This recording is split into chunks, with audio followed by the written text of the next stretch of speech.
Sebelum ceritanya dimulai, silahkan tulis di kolom komentar dari daerah mana saja teman-teman yang menonton cerita ini. Jangan lupa like dan subscribe agar channel ini bisa semakin berkembang dan bisa mempersembahkan cerita yang lebih menarik lagi. Ruangan itu terasa dingin, bukan karena pendingin udara yang berembus pelan di sudut atas, melainkan karena suasana yang membekukan hati. Arini duduk tegak di kursinya, kedua tangan tertangkup di pangkuan, merasakan dinginnya kayu pernis di bawah jemarinya. Ia memaksa pandangannya lurus ke depan, tertuju pada sosok pria tua berwibawa yang duduk di kursi tertinggi. Hakim. Pria yang dalam beberapa menit ke depan akan memegang palu dan menghancurkan sisa-sisa dunianya secara resmi. Di seberang ruangan, di sisi lain yang terasa seperti galaksi yang berbeda, duduklah Bram. Pria yang selama 10 tahun terakhir ia sebut suami. Di sampingnya, dengan jemari yang sengaja ditautkan erat, duduklah Rania. Wanita yang menjadi alasan mengapa mereka semua berada di sini. Arini bisa merasakan tatapan mereka, campuran antara kemenangan dan sedikit rasa kasihan yang dibuat-buat, menusuk kulitnya seperti ribuan jarum es. Ia tidak akan memberi mereka kepuasan dengan menoleh. Tidak. Ia telah menangis selama berbulan-bulan di balik pintu kamarnya yang terkunci, meraung dalam diam di bawah pancuran air, memukuli bantal hingga buku-buku jarinya memutih. Air matanya sudah kering. Yang tersisa kini hanyalah kekosongan yang aneh, jurang menganga di dalam dadanya yang telah ia putuskan untuk diisi dengan sesuatu yang lain. Sesuatu yang lebih keras dari kesedihan. Sesuatu yang dingin seperti baja. Suara hakim menggema, membacakan poin-poin kesepakatan yang terasa seperti vonis mati bagi masa lalunya. Harta gonogini, tunjangan, hak asuh yang tidak relevan karena mereka belum memiliki anak. Setiap kata adalah paku yang menancap di peti mati pernikahannya. Arini mendengarkan tanpa ekspresi. Ia sudah mempelajari setiap klausul, setiap pasal, bersama pengacaranya. Ia tahu apa yang menjadi haknya, dan yang lebih penting, ia tahu apa yang mutlak menjadi miliknya. Sesuatu yang Bram dan Rania, dalam arogansi mereka, telah lupakan. Dengan ini, pengadilan memutuskan bahwa ikatan pernikahan antara saudara Bramantio Wicaksono dan saudari Arini Dwayani dinyatakan putus karena perceraian. To. 3 ketukan palu kayu itu terdengar seperti ledakan di telinga Arini. Gema suaranya merambat di lantai, naik ke kursinya, dan bergetar di tulang punggungnya. Selesai. 10 tahun hidupnya, impiannya, pengorbanannya, kini resmi berakhir dengan 3 ketukan singkat. Ia melihat Bram langsung menoleh ke arah Rania, senyum lega dan penuh kemenangan terukir di wajahnya. Rania membalasnya dengan usapan lembut di punggung, seolah menenangkan pahlawan yang baru saja kembali dari medan perang. Perut Arini terasa mual melihat pemandangan itu. Medan perang? Merekalah yang membawa bom dan menghancurkan segalanya. Lalu kini mereka merayakan di atas puing-puingnya. Arini berdiri dengan gerakan yang terkontrol. Pengacaranya menepuk bahunya pelan, sebuah isyarat dukungan. Ia mengangguk singkat, lalu berbalik untuk berjalan keluar. Ia tahu ia tidak akan bisa lolos begitu saja. Benar saja, di koridor pengadilan yang sepi, langkahnya dihentikan oleh suara yang dulu selalu ia rindukan setiap sore, namun kini terdengar begitu asing dan menjijikan. Arini, tunggu. Ia berhenti, tapi tidak berbalik.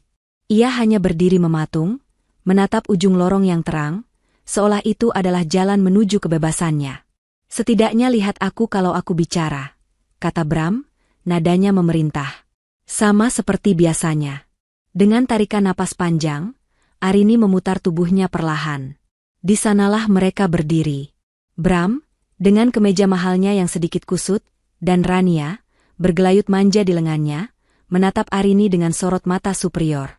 Wanita itu mengenakan gaun yang Arini yakini harganya setara dengan cicilan mobilnya sebulan. Tentu saja. Uang Bram sekarang adalah uang Rania. Atau lebih tepatnya, uang yang Bram dapatkan saat masih menikah dengannya. Ada apa, Bram? Tanya Arini, suaranya terdengar datar, tanpa emosi. Ia bangga pada dirinya sendiri, karena berhasil menjaga suaranya agar tidak bergetar. Bram berdeham, mencoba menampilkan citra pria dewasa yang bertanggung jawab. Aku hanya ingin ini semua selesai dengan baik-baik. Aku harap tidak ada dendam di antara kita. Arini hampir tertawa. Tidak ada dendam?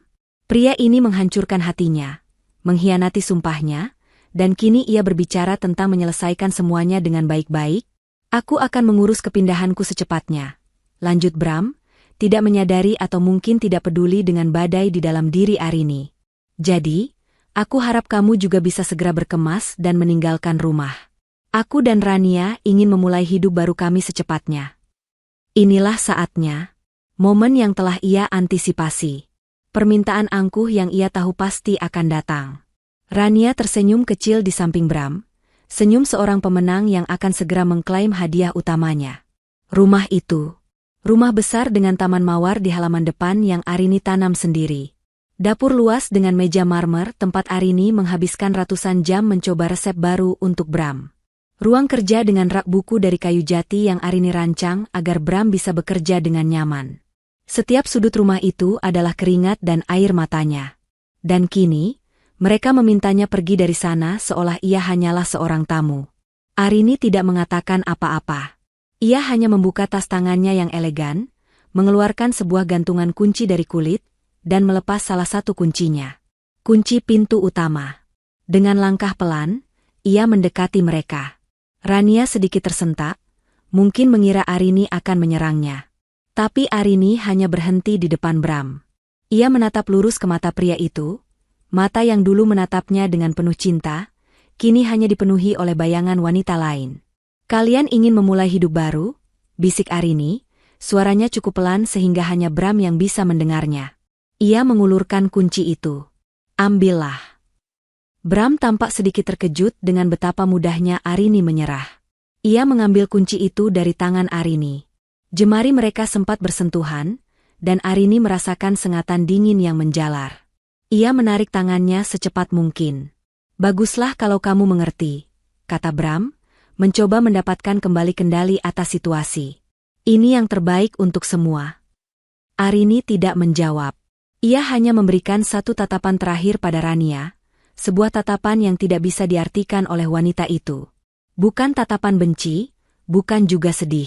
Itu adalah tatapan seorang ahli strategi yang baru saja memindahkan bidak caturnya ke posisi skakmat.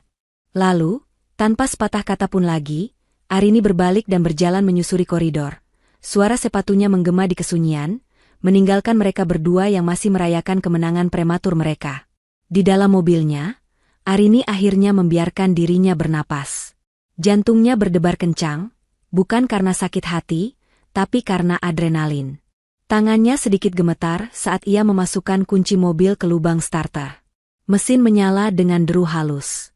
Ia duduk diam selama beberapa saat, menatap lurus ke depan melalui kaca depan. Hujan mulai turun, rintik-rintik kecil yang membasahi kaca, mengaburkan pandangan ke gedung pengadilan yang kini berada di belakangnya. Ia membuka kembali tas tangannya merogoh ke dalam dan menemukan apa yang dicarinya. Ia menariknya keluar dan meletakkannya di telapak tangannya. Satu set kunci lain, yang bentuknya identik dengan yang baru saja ia berikan pada Bram. Gantungan kuncinya pun sama, terbuat dari kulit yang sama. Namun set kunci ini terasa berbeda. Terasa lebih berat. Terasa seperti kekuatan. Ini adalah set kunci asli. Kunci yang terhubung dengan sertifikat hak milik yang mencantumkan namanya, dan hanya namanya. Sertifikat untuk properti yang ia beli dengan uang warisan orang tuanya, jauh sebelum ia mengenal Bram. Sebuah fakta hukum yang begitu sederhana. Namun entah bagaimana, Bram, dalam kesombongannya, telah melupakannya. Ia selalu menganggap apa yang menjadi milik Arini secara otomatis menjadi milik mereka berdua, padahal hukum berkata lain. Sebuah senyum tipis, senyum pertama yang tulus dalam berbulan-bulan, mulai terkembang di bibir Arini. Ia menatap pantulan wajahnya di kaca spion. Matanya yang sembab kini memiliki kilau baru. Kilau yang tajam dan berbahaya. Hujan di luar semakin deras, seolah alam pun setuju untuk menghapus semua jejak masa lalunya. Bram dan Rania mungkin mengira mereka telah memenangkan istana. Mereka tidak tahu bahwa istana itu dibangun di atas pasir. Dan Arini, sang pemilik tunggal, baru saja menjual pasir itu kepada ombak pasang. Nikmatilah istana pasir kalian, bisiknya pada bayangannya sendiri di kaca spion. Suaranya terdengar asing, lebih kuat dan lebih dingin dari sebelumnya. Badai akan segera datang. Arini memasukkan kunci itu kembali ke dalam tasnya, memasang sabuk pengamannya, dan menginjak pedal gas. Mobilnya meluncur mulus ke jalan raya, menjauh dari masa lalunya, menuju masa depan yang akan ia bangun sendiri di atas puing-puing yang sengaja ia ciptakan untuk mereka. 2 minggu berlalu dalam keheningan yang direncanakan. Arini memutus semua kontak. Ia mengganti nomor teleponnya, menonaktifkan sementara akun media sosialnya, dan mengisolasi diri di sebuah apartemen sewaan yang nyaman di pusat kota. Ia menghabiskan waktunya dengan melakukan hal-hal yang telah lama ia abaikan. Membaca novel tebal tanpa gangguan, mencoba resep kue hanya untuk dirinya sendiri, dan yang terpenting, merencanakan langkah selanjutnya dengan cermat. Ia adalah seorang arsitek, bukan hanya dalam profesi, tetapi juga dalam hidup. Jika fondasi lamanya dihancurkan, maka ia akan merancang yang baru, yang lebih kuat, dan dibangun di atas tanah yang kokoh miliknya sendiri. Keheningan itu pecah pada suatu pagi yang cerah. Sebuah notifikasi muncul di laptopnya dari akun media sosial baru yang ia buat dengan nama samaran, sebuah akun hantu yang hanya ia gunakan untuk satu tujuan, mengamati.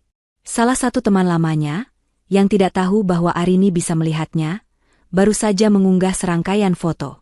Foto-foto dari acara pernikahan Bram dan Rania. Jantung Arini berdebar sedikit lebih cepat saat ia mengklik album itu. Jarinya melayang di atas mousepad, ragu sejenak, sebelum akhirnya menekan. Layarnya langsung dipenuhi oleh wajah-wajah bahagia. Terlalu bahagia. Di sana, di halaman belakang rumahnya, rumah mereka dulu, Bram dan Rania berdiri di bawah lengkungan bunga putih yang indah. Rania, dalam gaun pengantinnya yang mewah, tersenyum lebar ke arah kamera, sementara Bram merangkul pinggangnya dengan posesif. Di latar belakang, Arini bisa melihat mawar-mawar merah muda yang ia tanam 2 tahun lalu, kini menjadi saksi bisu dari pengkhianatan terbesar dalam hidupnya. Arini menggulir ke bawah. Foto demi foto menampilkan pesta yang meriah. Para tamu tertawa, gelas sampanye diangkat tinggi-tinggi. Ada foto Rania memotong kue pengantin raksasa tepat di dapur marmernya. Ada foto Bram berdansa dengan Rania di teras kayu yang dulu Arini amplas dan pernis sendiri. Setiap gambar adalah tusukan baru, bukan lagi tusukan kesedihan, melainkan tusukan yang mengobarkan api di dalam dirinya. Caption yang ditulis Rania di bawah salah satu foto membuat perutnya bergejolak. Membangun awal yang baru di istana cinta kami. Terima kasih, suamiku, telah memberikanku rumah impian ini. Inilah bukti cinta sejati kita. Rumah impian. Bukti cinta sejati. Arini mendengus. Wanita itu tidak tahu bahwa ia sedang berpesta di atas sebuah bom waktu. Istana yang ia sebut miliknya itu, hanyalah properti sewaan yang sewanya akan segera habis dengan cara yang paling brutal. Arini terus menggulir, menganalisis setiap detail, setiap wajah tamu, setiap sudut rumahnya yang kini dinodai oleh kehadiran mereka. Ia tidak merasakan sakit lagi. Yang ia rasakan adalah detasemen yang dingin, seperti seorang jenderal yang mengamati medan perang dari kejauhan sebelum memerintahkan serangan pamungkas. Sore itu, bel apartemennya berbunyi. Dita, sahabat terbaiknya, berdiri di ambang pintu dengan membawa 2 kotak pizza dan wajah penuh kekhawatiran. Aku melihat foto-fotonya, Rin, kata Dita sambil melangkah masuk dan meletakkan pizza di meja. Kamu baik-baik saja? Aku sudah mencoba meneleponmu ratusan kali. Arini memberinya senyum kecil. Aku baik-baik saja, Dit. Aku hanya butuh waktu. Ganti nomor, mulai dari awal, kau tahu kan? Dita menatapnya lekat-lekat. Aku tidak percaya mereka melakukannya. Mengadakan pesta pernikahan di rumah itu. Rumah yang kamu bangun dari nol. Itu kejam, Arini. Itu benar-benar jahat. Arini membuka kotak pizza dan mengambil sepotong. Biarkan saja. Anjing perlu menandai wilayahnya. Kan? Anggap saja begitu. Ini bukan lelucon, Rin, sergah Dita, suaranya meninggi. Kamu harusnya melawan. Tuntut bagianmu dari rumah itu. Arini mengunyah pizzanya dengan tenang. Ia menatap sahabatnya, satu-satunya orang yang tahu betapa hancurnya ia beberapa bulan lalu. Ia ingin sekali memberitahu Dita tentang rencananya, berbagi beban rahasia yang ia pikul. Tapi ia tahu ia tidak bisa.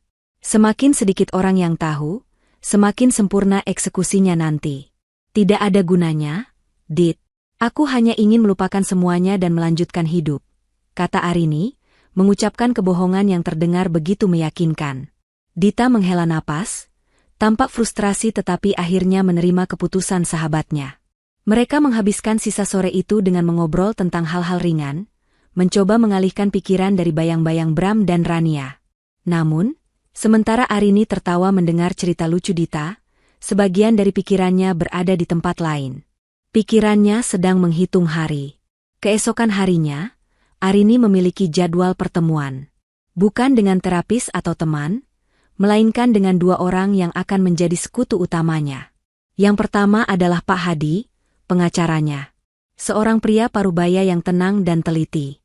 Mereka bertemu di kantor Pak Hadi yang rapi. Semua dokumen sudah siap, Bu Arini, kata Pak Hadi sambil menyodorkan sebuah map tebal. Sertifikat hak milik asli atas nama Anda. Akta jual beli yang sudah ditandatangani oleh pihak pembeli. Semuanya sah di mata hukum. Arini memeriksa dokumen-dokumen itu satu persatu. Namanya tercetak jelas di sana. Arini Dewayani. Tidak ada nama Bramantio Wicaksono. Itulah celah yang Bram lupakan. Rumah itu dibeli sebelum mereka menikah, menggunakan uang warisan yang diwasiatkan orang tua Arini khusus untuknya.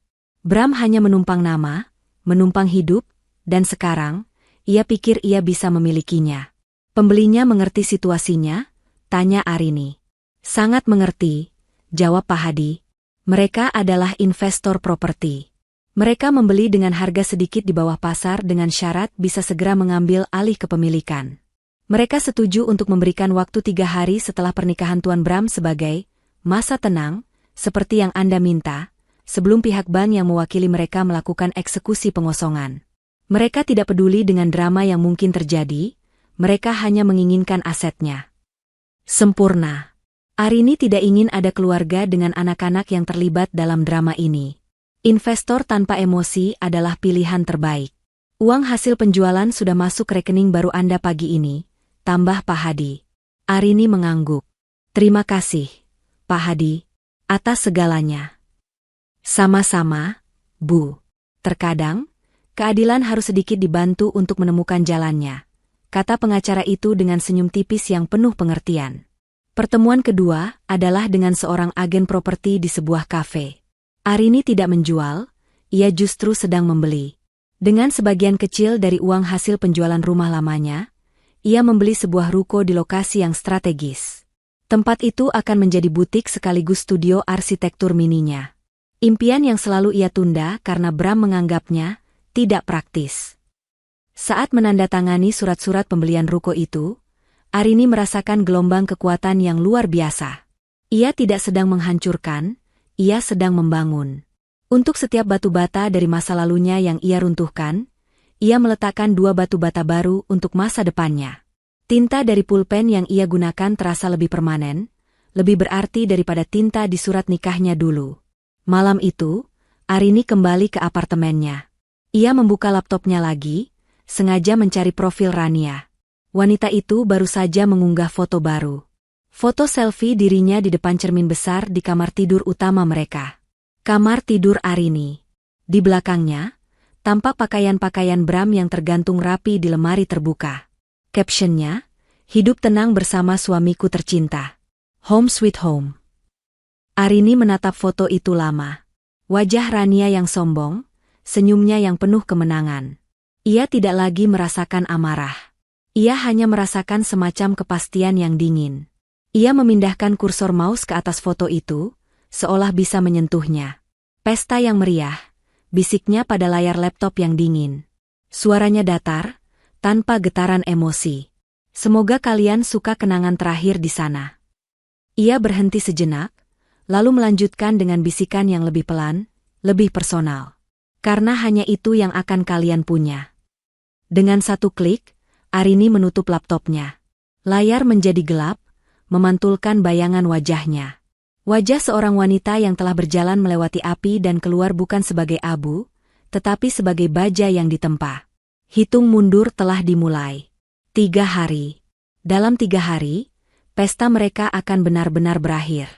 Dan ia tidak sabar untuk mendengar musik penutupnya. Hari pertama di surga dimulai dengan sinar matahari yang menerobos masuk melalui jendela setinggi langit-langit, memandikan kamar tidur utama dalam cahaya keemasan. Rania menggeliat malas di atas spray sutra, merasakan kelembutan kain yang membelai kulitnya. Ia membuka matanya perlahan dan disambut oleh pemandangan yang membuatnya tersenyum. Di sampingnya, Bram masih tertidur pulas, napasnya teratur dan dalam. Di sekeliling mereka adalah kamar yang luas dan megah, bukti nyata dari kemenangannya. Ia telah berhasil. Ia bukan lagi simpanan yang harus bertemu diam-diam di hotel atau apartemen sempit. Ia adalah nyonya rumah. Sang ratu di istananya. Ia bangkit dari tempat tidur, sengaja tidak mengenakan jubah tidurnya, dan berjalan telanjang kaki di atas lantai parket yang hangat. Ia menuju jendela, menyingkap tirai lebih lebar, dan menatap ke bawah ke arah taman yang terawat sempurna. Mawar-mawar merah muda milik Arini seolah sedang mekar untuk menyambutnya. Rania tersenyum sinis. Nanti ia akan menyuruh tukang kebun untuk mencabut semua mawar itu dan menggantinya dengan lili putih, bunga favoritnya. Ini adalah wilayahnya sekarang, dan ia akan menghapus semua jejak ratu sebelumnya. Bram terbangun dan melihat siluet Rania yang berdiri di dekat jendela. Ia tersenyum. "Selamat pagi, istriku."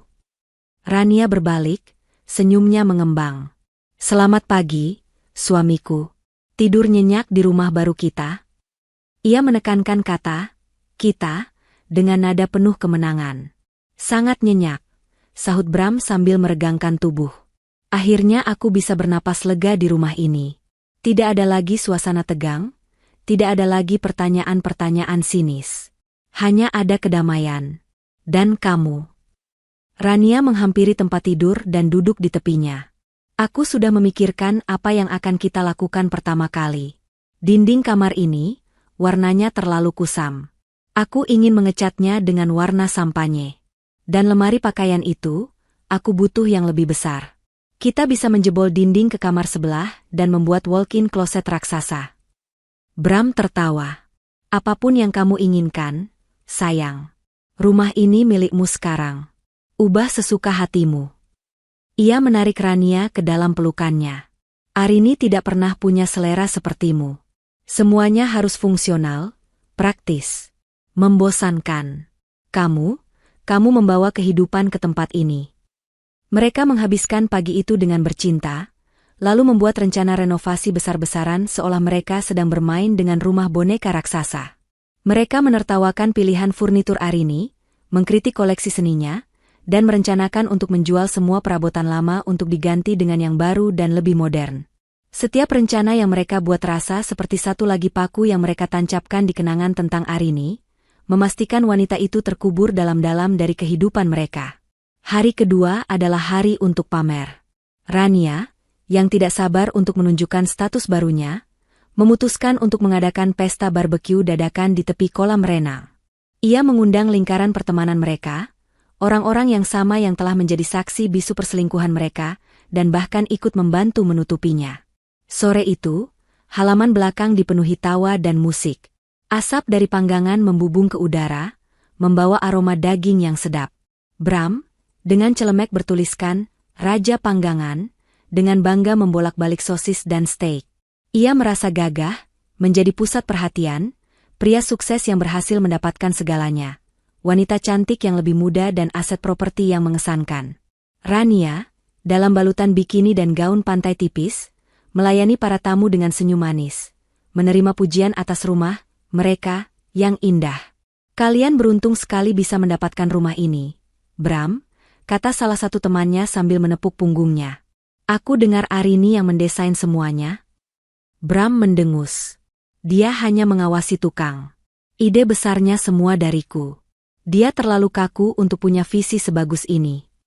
Sebuah kebohongan yang ia ucapkan dengan begitu lancar, hingga ia sendiri hampir mempercayainya.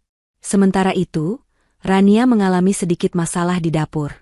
Ia mencoba membuat es kopi susu kekinian dengan mesin espresso canggih yang terpasang di dapur, tetapi ia tidak tahu cara mengoperasikannya.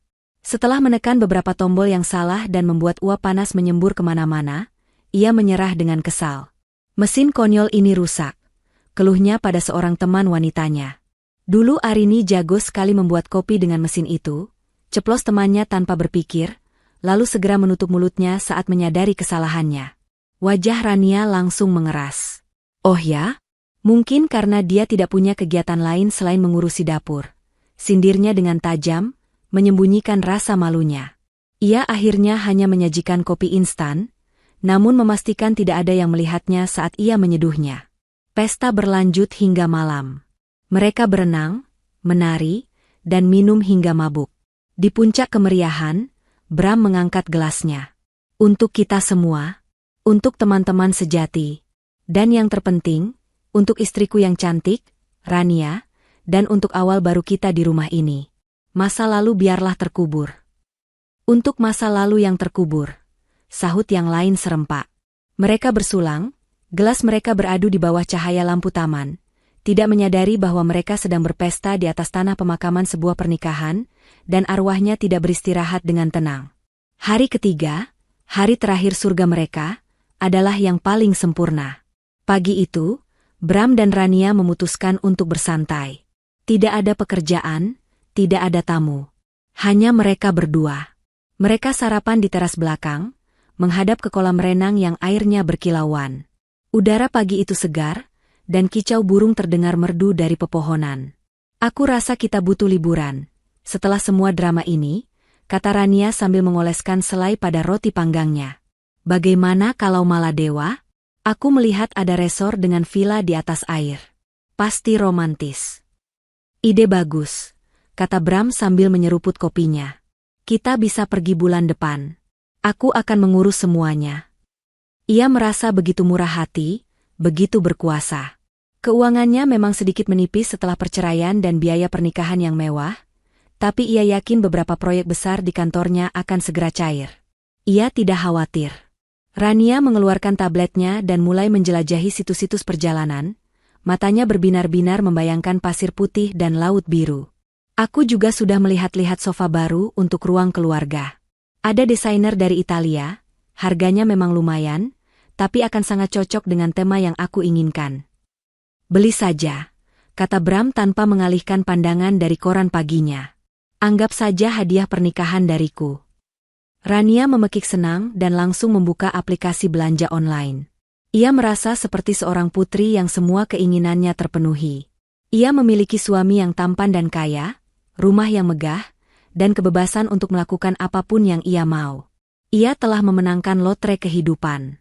Mereka duduk di sana selama hampir 1 jam, merajut mimpi-mimpi masa depan mereka.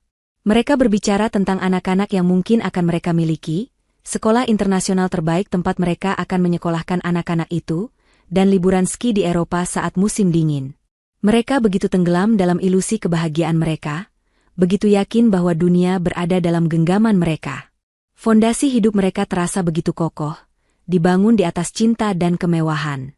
Tepat saat Rania hendak menunjukkan gambar sofa seharga ratusan juta kepada Bram, suara bel pintu yang tajam memecah keheningan pagi yang sempurna itu. Tring, tring. Bram mendesah kesal. Siapa sih yang bertamu sepagi ini di hari kerja? Ia melipat korannya dengan sedikit kasar. Paling-paling sales. Biarkan saja. Tring, tring, tring. Bel itu berbunyi lagi, kali ini lebih lama dan lebih memaksa. Rania cemberut. Mengganggu sekali. Suruh saja pergi, sayang. Aku sedang tidak ingin diganggu. Sabar, kata Bram sambil bangkit dari kursinya. Biar aku yang urus. Ia berjalan melewati ruang keluarga yang luas, melintasi lobi dengan lantai marmer yang berkilauan, menuju pintu utama yang terbuat dari kayu jati solid. Ia sedikit kesal karena momen sempurnanya bersama Rania terganggu. Ia sudah menyiapkan kalimat kasar di ujung lidahnya, untuk mengusir siapapun yang berani mengusik ketenangannya. Saat ia membuka pintu, kalimat itu tersangkut di tenggorokannya. Di depannya tidak berdiri seorang sales yang membawa brosur. Di sana berdiri 3 orang pria berpenampilan serius. 2 dari mereka berbadan tegap dan mengenakan seragam safari berwarna biru tua, mirip seragam petugas keamanan. Yang satu lagi, pria di tengah, mengenakan kemeja batik rapi dan membawa map kulit di tangannya. Wajahnya tenang, profesional, dan tidak bersahabat. Selamat pagi, sapa pria berbaju batik itu dengan nada datar. Bisa bicara dengan penghuni rumah ini? Bram mengerutkan kening, egonya langsung mengambil alih. Saya pemiliknya. Ada apa? Pria itu menatap Bram dari atas ke bawah, seolah menilai. Nama saya Budi, dari Bank Abadi Jaya. Kami di sini untuk menjalankan surat perintah pengosongan aset. Bram tertegun sejenak, lalu tertawa. Sebuah tawa yang dipaksakan dan penuh cemooh. Anda pasti salah alamat. Saya tidak punya urusan apapun dengan bank Anda. Mungkin rumah yang Anda cari ada di seberang jalan. Ia bersiap untuk menutup pintu. Tetapi pria bernama Budi itu tidak bergeming. Ia hanya mengangkat map di tangannya. Alamatnya sudah benar, Pak. Jalan Anggrek nomor 17. Atas nama pemilik baru, Bapak Hartono Santoso, yang diwakili oleh kami, Bank Abadi Jaya, sebagai kreditur. Asap kebingungan dan kekesalan mulai mengepul di kepala Bram. Ia tidak mengenal nama itu. Hartono Santoso? Bank Abadi Jaya? Ini pasti sebuah lelucon konyol. Dengar, Pak, kata Bram, nadanya mulai tidak sabar. Saya tidak tahu permainan apa yang sedang Anda mainkan, tapi ini rumah saya. Saya baru saja menikah dan menempati rumah ini. Jadi, silakan Anda pergi sebelum saya panggil polisi. Budi tetap tenang. Ekspresinya tidak berubah sedikitpun. Ia membuka map kulitnya dan mengeluarkan selembar dokumen. Mungkin ini bisa membantu menjelaskan, katanya sambil menyodorkan kertas itu ke arah Bram. Bram menyambarnya dengan kasar. Matanya menyapu tulisan di bagian atas. Akta jual beli.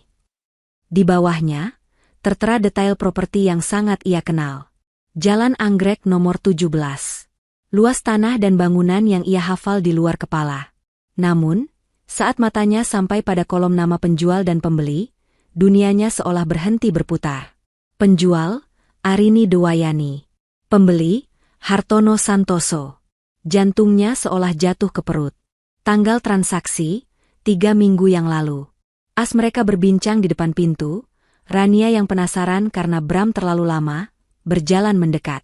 Sayang. Ada apa sih? Kenapa lama sekali? Saat itulah ia melihat wajah Bram. Pucat pasi seperti mayat. Di belakang pria dari ban, sebuah truk besar perlahan berhenti di depan gerbang rumah mereka. Beberapa orang pekerja turun dari belakang truk, siap untuk bekerja. Mereka tidak membawa perabotan baru. Mereka datang untuk mengambil semuanya. Surga mereka akan segera berakhir. Ini tidak mungkin. Suara Bram keluar sebagai bisikan serak. Matanya terpaku pada selembar kertas di tangannya. Pada nama, Arini Dewayani, yang tercetak tebal dan jelas. Rasanya seperti sebuah pukulan telak di ulu hati, mengeluarkan semua udara dari paru-parunya. Otaknya berputar, mencoba mencari penjelasan logis. Kesalahan cetak, penipuan, lelucon kejam. Semua kemungkinan terasa lebih masuk akal daripada kebenaran yang terpampang di depan matanya. Ada apa, Bram? Siapa mereka? Rania bertanya lagi, suaranya mulai diwarnai kepanikan saat melihat ekspresi suaminya dan kedatangan truk besar di depan rumah. Bram tidak menjawab. Ia mengangkat kepalanya dan menatap pria dari bank itu dengan tatapan liar. Ini palsu. Ini dokumen palsu. Arini tidak mungkin menjual rumah ini tanpa persetujuanku. Ini harta Gonogini, teriaknya, suaranya pecah. Pak Budi, sang perwakilan bank, menghela napas dengan sabar, seolah sudah mengantisipasi reaksi ini. Menurut data yang kami miliki, dan sesuai dengan sertifikat hak milik asli yang terdaftar di Badan Pertanahan Nasional, properti ini adalah aset pribadi milik Ibu Arini Dewayani, yang diperoleh sebelum masa pernikahan. Beliau memiliki hak penuh untuk menjualnya tanpa memerlukan persetujuan dari siapapun, termasuk mantan suaminya. Transaksi ini 100% sah secara hukum. Setiap kata yang diucapkan Pak Budi adalah palu godam yang menghantam fondasi keyakinan Bram. Sebelum menikah, warisan, tiba-tiba ia teringat samar-samar percakapan bertahun-tahun lalu, di mana Arini pernah menyebut bahwa rumah itu ia beli dari uang peninggalan orang tuanya. Saat itu Bram tidak terlalu memedulikannya. Ia hanya melihat rumah besar dan nyaman yang bisa ia tinggali. Ia selalu menganggapnya sebagai milik mereka. Sebuah kesalahan fatal yang kini kembali untuk menghantuinya. Saya tidak peduli, bentak Bram, kini dilanda kepanikan murni. Kalian tidak bisa masuk. Ini rumah saya. Saya akan panggil pengacara saya. Saya akan panggil polisi. Ia mencoba membanting pintu, tetapi salah satu petugas keamanan berbadan tegap dengan sigap menahannya dengan kaki. Kami justru akan berterima kasih jika Anda memanggil polisi, Pak, kata Pak Budi dengan tenang. Kami membawa salinan surat perintah pengadilan untuk pengosongan ini. Pihak kepolisian hanya akan membantu kami jika Anda menolak untuk bekerja sama. Anda saat ini berada di properti milik klien kami secara ilegal. Anda sedang melakukan pelanggaran. Pelanggaran. Kata itu menggema di telinga Bram. Ia, Bramantio Wicaksono, seorang manajer senior di perusahaan multinasional, dituduh sebagai penyusup di rumah yang ia anggap miliknya sendiri. Rania, yang sejak tadi hanya bisa mendengarkan dengan bingung, akhirnya memahami inti dari mimpi buruk ini. Apa maksudnya? Apa maksudnya Arini menjual rumah ini? Pekiknya, suaranya melengking tinggi. Ia maju dan merebut kertas itu dari tangan Bram. Matanya melebar ngeri saat membaca isinya. Tidak. Tidak mungkin. Jalang itu tidak mungkin melakukan ini. Jeritnya. Wajahnya yang cantik berubah menjadi seringai kemarahan dan ketidakpercayaan. Saat itulah, atas isyarat dari Pak Budi, para petugas mulai bergerak. Mereka melewati Bram dan Rania yang masih membeku di ambang pintu, dan mulai masuk ke dalam rumah. Beberapa orang pekerja dari truk juga mulai berdatangan, membawa kotak-kotak kardus kosong dan terpal. Hei, apa yang kalian lakukan? Keluar dari rumah saya, raung Bram, mencoba mendorong salah satu petugas, namun tubuhnya yang biasa duduk di belakang meja kantor bukanlah tandingan bagi pria yang terlatih. Ia didorong minggir dengan mudah. Kekacauan pun dimulai. Para pekerja itu bergerak dengan efisiensi yang dingin dan brutal. Mereka masuk ruang tamu dan tanpa basa-basi mulai mengangkat sofa kulit mahal yang baru Rania pamerkan kemarin. Lukisan di dinding diturunkan. Vas bunga kristal di atas meja dikosongkan isinya dan dimasukkan ke dalam kotak. Suara gesekan perabotan di lantai marmer, suara selotip yang ditarik, dan suara perintah dari mandor mereka menciptakan simfoni kehancuran bagi Bram dan Rania. Jangan sentuh barang-barangku, jerit Rania saat melihat seorang pekerja hendak membungkus tas-tas desainer miliknya yang tergeletak di kursi. Ia berlari dan mencoba merebutnya kembali. Maaf, Bu, kata pekerja itu tanpa emosi. Semua barang di dalam rumah harus dikeluarkan. Perintahnya begitu. Di luar, pemandangan itu mulai menarik perhatian. Tirai di jendela-jendela rumah tetangga mulai tersibak. Beberapa orang bahkan keluar ke teras rumah mereka, pura-pura menyiram tanaman sambil mencuri pandang. Ponsel mulai diangkat, kamera mulai merekam. Berita tentang drama di rumah nomor 17 menyebar secepat api melalui grup WhatsApp kompleks perumahan. Bram merasa dunianya runtuh. Rasa malunya membakar wajahnya lebih panas dari matahari pagi. Ia melihat Bu Ratna, tetangga sebelah yang istrinya sering mengobrol dengan Arini, menatapnya dengan campuran rasa kaget dan kepuasan. Ia melihat Pak Hadi, ketua RT, berdiri di seberang jalan, berbicara di telepon dengan wajah serius. Seluruh dunia seakan sedang menonton pertunjukan sirkus tentang kejatuhannya. Ia mencoba menelepon pengacaranya, tangannya gemetar hebat hingga ia kesulitan menekan nomor yang benar. Saat akhirnya tersambung, yang ia dapatkan hanyalah suara resepsionis yang mengatakan pengacaranya sedang dalam rapat penting. Ia mencoba menelepon Arini, ingin memakinya, ingin memohon, ingin melakukan apapun. Nomor tidak dapat dihubungi. Diblokir. Tentu saja. Wanita itu telah merencanakan ini semua dengan sempurna. Perabotan demi perabotan diangkut keluar dan diletakkan begitu saja di atas rumput taman yang terawat rapi. Sofa, meja makan, tempat tidur mereka yang megah, bahkan pakaian mereka yang dilempar dari balkon lantai 2 ke bawah dalam kantong-kantong plastik besar. Semua simbol status dan kebahagiaan mereka kini menjadi tumpukan sampah yang memalukan di pinggir jalan. Rania sudah tidak bisa mengendalikan dirinya. Ia menangis histeris, terduduk di antara tumpukan barang mereka di trotoar. Riasan mahalnya luntur oleh air mata, rambutnya yang tertata rapi kini acak-acakan. Ia tidak lagi terlihat seperti ratu yang menang. Ia terlihat seperti pengungsi yang kehilangan segalanya. Ini semua salahmu, pekiknya pada Bram, menunjuk suaminya dengan jari gemetar. Kamu bilang semuanya sudah beres. Kamu bilang rumah ini aman. Kamu pembohong. Bagaimana aku bisa tahu dia akan melakukan hal gila seperti ini? Balas Bram, suaranya sama putus asanya. Aku pikir dia sudah menyerah. Menyerah? Wanita seperti dia tidak pernah menyerah, jerit Rania. Dia hanya menunggu waktu yang tepat untuk menghancurkan kita. Dan kamu begitu bodoh sampai masuk ke dalam perangkapnya. Pertengkaran mereka menjadi tontonan utama bagi para tetangga. Tuduhan dan makian dilontarkan. Cinta sejati yang mereka agung-agungkan beberapa hari lalu kini menguap di tengah panasnya aspal dan dinginnya kenyataan. Mereka tidak lagi melihat pasangan yang sempurna. Mereka melihat dua orang asing yang terikat oleh kesalahan yang sama. Proses pengosongan berlangsung selama hampir 3 jam. Saat selesai, rumah itu kembali sunyi. Pintu dan jendelanya ditutup rapat, dan sebuah papan pengumuman kecil dipasang di gerbangnya. Properti ini di bawah pengawasan Bank Abadi Jaya. Dilarang masuk. Bram dan Rania ditinggalkan begitu saja di luar gerbang. Berdiri di antara puing-puing kehidupan baru mereka. Ponsel Bram bergetar. Sebuah pesan masuk dari salah satu temannya yang tadi malam ikut berpesta. Isinya adalah sebuah tautan video. Video pengusiran mereka yang direkam oleh tetangga, dan kini sudah mulai menyebar. Rasa malu yang dirasakan Bram begitu luar biasa, hingga ia merasa ingin bumi menelannya hidup-hidup. Dari istana yang megah ke trotoar jalanan dalam satu pagi. Dari pasangan yang dikagumi menjadi bahan tertawaan dalam hitungan jam. Ini lebih buruk dari sekadar kehilangan rumah. Ini adalah penghancuran total harga diri dan reputasinya. Ia menatap Rania yang masih terisak-isak. Wajah cantik yang dulu membuatnya tergila-gila kini tampak bengkak dan jelek. Mimpi indahnya telah berubah menjadi mimpi buruk yang paling mengerikan. Ia kemudian menatap rumah yang kini tertutup rapat baginya.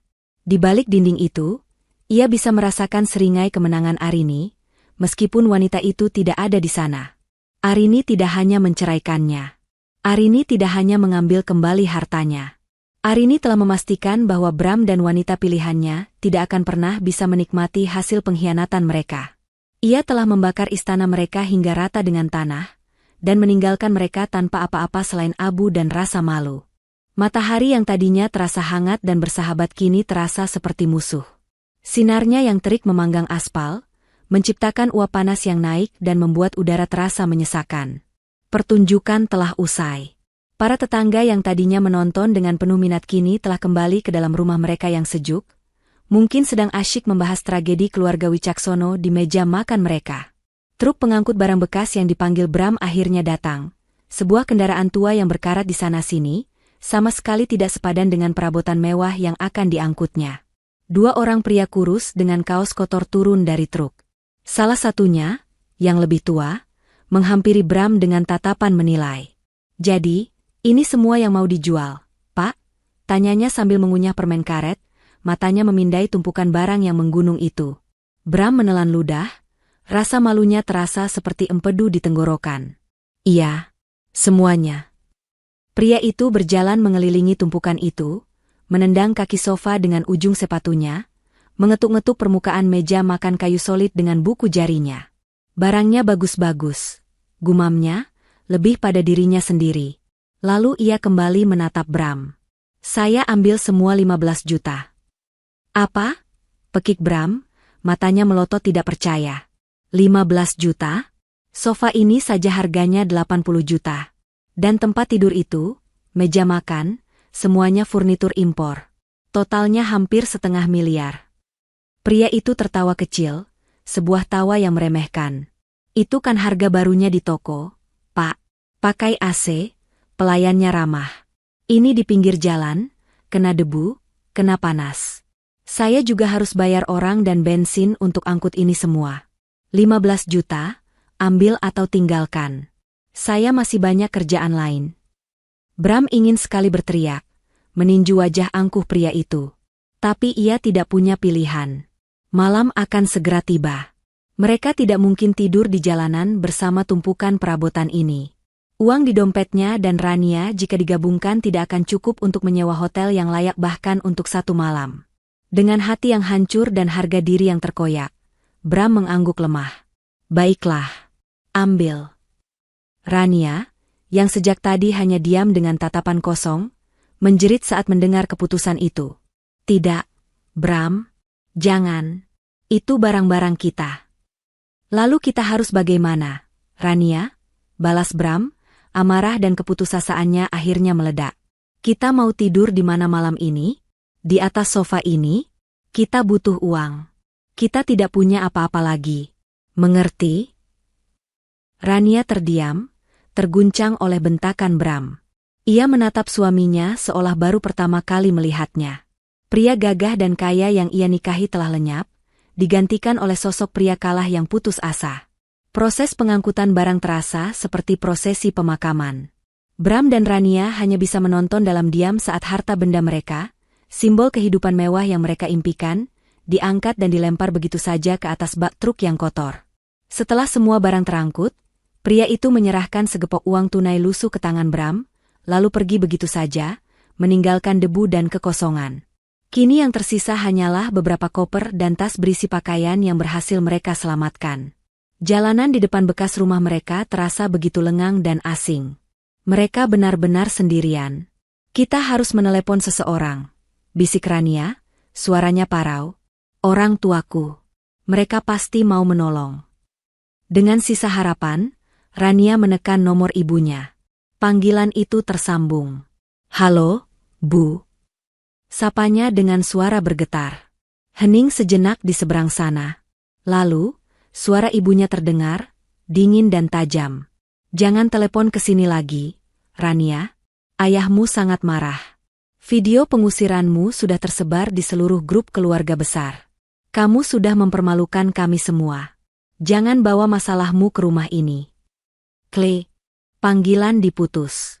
Rania menatap layar ponselnya dengan nanar. Air mata yang ia kira sudah kering, kembali mengalir. Ibunya sendiri telah membuangnya. Bagaimana? Tanya Bram, meskipun ia sudah bisa menebak jawabannya dari ekspresi wajah Rania. Rania tidak menjawab, hanya menggelengkan kepalanya sambil terisak. Sialan, umpat Bram. Ia kemudian mencoba peruntungannya. Ia menelepon orang tuanya. Ayahnya yang mengangkat. Tidak ada sapaan hangat, hanya ceramah panjang yang menusuk. Tentang bagaimana Bram telah membuang wanita baik seperti Arini demi perempuan tidak jelas. Tentang bagaimana perbuatan Bram telah mencoreng nama baik keluarga. Ayahnya tidak menawarkan bantuan, hanya nasihat pahit. Kamu sudah dewasa, Bramantio. Kamu yang membuat kekacauan ini, kamu sendiri yang harus membereskannya. Satu persatu, mereka mencoba menghubungi teman-teman mereka. Teman-teman yang 2 hari lalu berpesta di kolam renang mereka. Jawabannya selalu sama. Beberapa tidak mengangkat telepon. Yang lain memberikan alasan yang dibuat-buat. Wah, maaf, bro. Rumahku lagi penuh, ada mertua datang dari kampung. Atau, aduh, Ran, apartemenku kecil sekali, tidak akan muat. Maaf ya. Dinding-dinding mulai merapat. Dunia yang mereka kenal, dunia yang penuh dengan senyum dan pujian, kini telah menutup pintunya rapat-rapat. Mereka menjadi paria, orang buangan yang dijauhi karena kemalangan mereka menular. Malam mulai turun, membawa hawa dingin yang menusuk tulang. Lampu-lampu jalan mulai menyala, menerangi 2 sosok menyedihkan yang duduk di halte bus bersama koper-koper mereka. Uang 15 juta di saku Bram terasa begitu sedikit. Ia tahu ia harus menghematnya. Ia membuka aplikasi pemesanan hotel di ponselnya, mengurutkan dari harga termurah. Nama-nama hotel yang muncul adalah nama-nama yang belum pernah ia dengar, terletak di ganggang sempit dan kawasan kumuh di pinggir kota. Setelah memesan taksi online, mereka akhirnya tiba di tujuan. Sebuah bangunan tua 3 lantai dengan cat yang sudah mengelupas. Papan nama, Motel Melati, menyala remang-remang, beberapa hurufnya sudah mati.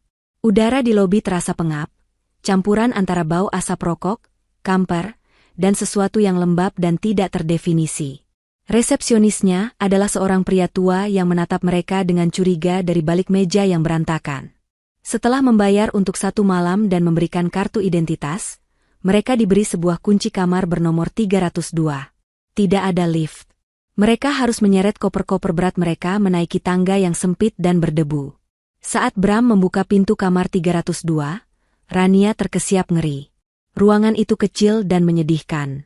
Hanya ada satu tempat tidur dengan sprei kusam yang warnanya sudah pudar, dan memiliki beberapa noda yang mencurigakan. Sebuah lemari kayu tua berdiri di sudut, pintunya sedikit miring. Kipas angin di langit-langit berputar dengan malas, mengeluarkan suara berderit yang konstan. Kamar mandinya bahkan lebih buruk. Lantainya berlumut dan ada bau tidak sedap yang berasal dari lubang pembuangan. Ini adalah neraka. Sebuah antitesis dari semua yang mereka miliki pagi tadi. Rania melemparkan tasnya ke lantai. "Aku tidak mau di sini," katanya dengan suara bergetar. "Tempat ini menjijikkan." "Lalu kamu mau di mana?"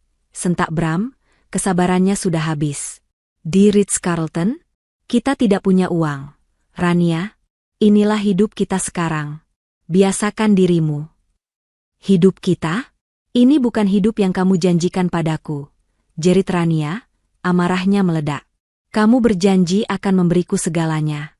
Kemewahan, kenyamanan. Tapi lihat sekarang kita di mana. Di kandang tikus ini. Ini semua karena kamu terlalu bodoh dan ceroboh." "Aku?" raung Bram, maju selangkah mendekati Rania, matanya memerah. "Aku yang bodoh? Siapa yang terus-menerus merengek minta pernikahan mewah yang menghabiskan seluruh tabunganku? Siapa yang sudah merencanakan renovasi ratusan juta padahal kita baru 3 hari di sana? Kamu yang serakah. Kamu yang materialistis. Setidaknya aku tidak sebodoh kamu sampai tidak tahu kalau rumah itu bukan milikmu," balas Rania, kata-katanya setajam pisau. "Bagaimana bisa seorang pria tidak tahu status aset sebesar itu? Kamu payah, Bram. Benar-benar pria gagal." Kata gagal itu menghantam Bram lebih keras dari tamparan. Seluruh rasa frustrasi, malu, dan amarahnya memuncak. "Kamu tahu? Seharusnya aku tidak pernah meninggalkan Arini," desisnya, kata-kata paling kejam akhirnya keluar dari mulutnya. Dia memang membosankan, tapi dia pintar. Dia tidak akan pernah membiarkan hal seperti ini terjadi. "Seharusnya aku tidak pernah bertemu dengan wanita sepertimu." Wajah Rania memucat, lalu memerah karena amarah. Ia mengangkat tangannya dan menampar wajah Bram sekuat tenaga. Plak! Suara tamparan itu menggema di ruangan sempit itu, lebih keras dari suara kipas angin yang berderit. Hening. Mereka hanya berdiri saling menatap, napas mereka terengah-engah, dada mereka naik turun. Tidak ada lagi cinta di mata mereka. Yang ada hanya kebencian murni dan penyesalan yang mendalam. Mereka telah menghancurkan hidup orang lain untuk bisa bersama, dan kini, mereka justru saling menghancurkan satu sama lain. Bram tidak membalas. Ia hanya memegangi pipinya yang terasa panas, lalu berbalik dan duduk di tepi tempat tidur yang keras. Rania mundur ke sudut ruangan, memeluk dirinya sendiri seolah kedinginan. Malam pertama mereka setelah terusir dari surga dihabiskan dalam keheningan yang memekakan, terperangkap di sebuah kamar motel kumuh, terjebak bersama orang yang paling mereka benci saat ini, pasangan mereka sendiri. Suara lalu lintas dari jalanan di luar terdengar seperti menertawakan mereka, dua jiwa malang yang telah menjual segalanya hanya untuk berakhir di neraka yang mereka ciptakan sendiri. Jauh dari bau apak dan keputusasaan motel melati, pagi di apartemen Arini dimulai dengan aroma kopi Arabica segar yang baru digiling. Sinar matahari pagi yang lembut menyaring masuk melalui jendela kaca yang besar, menerangi ruangan yang tertata rapi dengan gaya minimalis yang hangat. Tanaman hijau di setiap sudut memberikan sentuhan kehidupan, dan rak-rak buku yang penuh menunjukkan pikiran yang aktif. Tidak ada kemewahan yang berlebihan, tetapi setiap barang dipilih dengan cermat, menciptakan suasana damai dan tentram. Ini adalah tempat perlindungan yang ia bangun untuk dirinya sendiri. Arini duduk di balkon kecilnya, mengenakan pakaian yoga yang nyaman. Di hadapannya, di atas sebuah meja kecil, ada secangkir kopi hitam panas dan sebuah tablet. Ia baru saja menyelesaikan sesi meditasinya. Selama beberapa bulan terakhir, ia telah belajar untuk menemukan ketenangan di dalam dirinya sendiri, bukan dari validasi orang lain atau dari harta benda. Ia menyeruput kopinya perlahan, matanya menatap hamparan gedung-gedung kota yang mulai terbangun. Untuk pertama kalinya dalam waktu yang sangat lama, ia merasa utuh. Sebuah notifikasi pesan masuk berbunyi pelan dari tabletnya. Dari Dita. Isinya singkat, "Pagi, Ratu. Sarapanmu sudah datang. Awas kopimu tumpah." Di bawahnya, tersemat sebuah tautan video. Arini tersenyum kecil. Ia sudah menduganya. Dengan jari yang mantap, ia mengetuk tautan itu. Layar tabletnya langsung menampilkan pemandangan yang sangat ia kenal. Halaman depan rumah lamanya. Video itu direkam dari seberang jalan, sedikit bergoyang, khas rekaman ponsel amatir. Namun, gambarnya cukup jelas untuk menangkap semua drama yang terjadi. Ia melihat Bram yang panik, wajahnya pucat pasi. Ia melihat Rania yang histeris, berteriak-teriak seperti orang gila. Ia melihat perabotan mereka, bekas perabotannya, diangkut keluar satu persatu dan dilempar ke pinggir jalan seperti sampah. Ia mendengar makian dan tuduhan yang mereka lontarkan satu sama lain, suara mereka yang melengking terdengar jelas meskipun dari kejauhan. Puncak video itu adalah saat Rania terduduk menangis di trotoar, sebuah pemandangan yang begitu kontras dengan senyum kemenangannya di foto pernikahan. Arini menonton video berdurasi 5 menit itu sampai selesai. Ia tidak tertawa. Ia tidak bersorak. Reaksinya jauh lebih tenang dan lebih dalam dari itu. Setelah video berakhir, ia meletakkan tabletnya. Ia mengangkat cangkir kopinya dengan kedua tangan, merasakan kehangatannya merambat ke jemarinya. Ia menyesapnya sekali lagi, lalu menghela napas panjang dan dalam. Rasanya seperti sebuah beban seberat gunung yang selama ini menekan dadanya tiba-tiba terangkat dan lenyap menjadi udara. Itu bukan perasaan bahagia yang meledak-ledak. Itu adalah perasaan lega. Perasaan keadilan. Perasaan penutupan. Ia tidak menikmati penderitaan mereka, tetapi ia menikmati konsekuensi yang mereka terima. Itu adalah buah yang mereka petik dari pohon beracun yang mereka tanam sendiri.